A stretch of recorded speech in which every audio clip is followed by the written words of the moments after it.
The uses and benefits of fabric architecture. Making a statement. It's undeniable that a well-designed fabric structure can make a big statement. The construction of London's Millennium Dome, Denver International Airport and Ashford Designer Outlet all include iconic tensile fabric structures for exactly this purpose. The fabric is incredibly useful within building design because it lets you bring bespoke dynamic shapes to an otherwise rudimentary structure.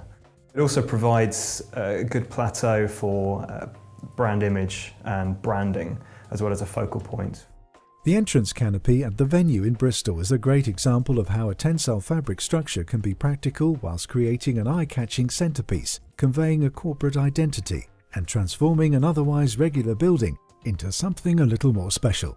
Its size and depth provide coverage for cinema goers and passers-by to shelter from the inclement British weather.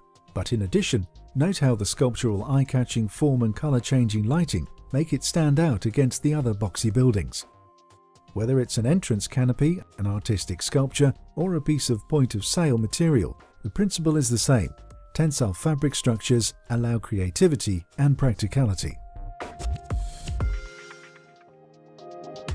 Solar control.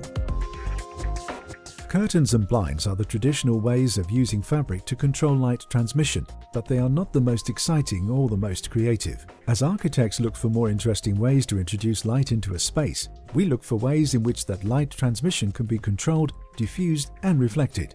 Light reflectors and diffusers can direct sunlight deeper into a building, replacing or supplementing daytime energy. Combining a practical application with an aesthetic element is a key benefit of using tensile fabrics.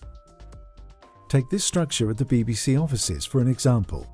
These lampshade-style structures are formed using a lightweight framework and stretch fabric. They diffuse the direct sunlight and provide soft illumination for the space below. When the sun goes down, the same fabric structures can achieve startling results with uplights or backlighting. And in addition to this functionality, the aligned forms are a visual feature in themselves.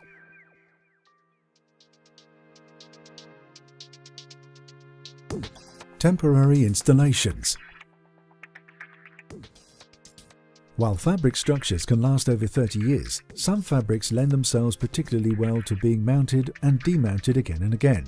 Fabrics which are suitable for this application are used for everything from small exhibition canopies to the large-scale temporary installations erected for the London 2012 Olympics. Well, I think the fabric structures are great for temporary use because they are very quick to install and deinstall. The equipment to do that sort of work is not particularly complicated or onerous. Some fabrics lend themselves particularly well to temporary use. However, if it's constantly going up and down and being stored, then we have to think about the design in a different way. The fabric panels are smaller to ease storage and ease installation, and often the foundations or the way that we deal with the loads has to be changed. This canopy, constructed every year for the Holland Park Opera season, is designed to be dismantled at the end of the summer and stored through the winter.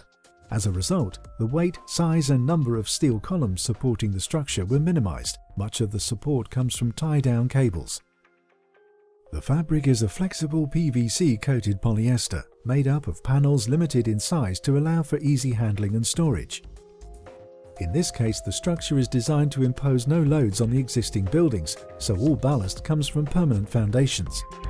For tensile fabric structures which are relocated time and time again, or where foundations are not viable, ground anchors and water or sand ballast can also be used. Fabric architecture is particularly suited to many commercial and leisure schemes where a project life of 20 or 30 years suits the overall life of the project before it becomes outdated and needs redevelopment.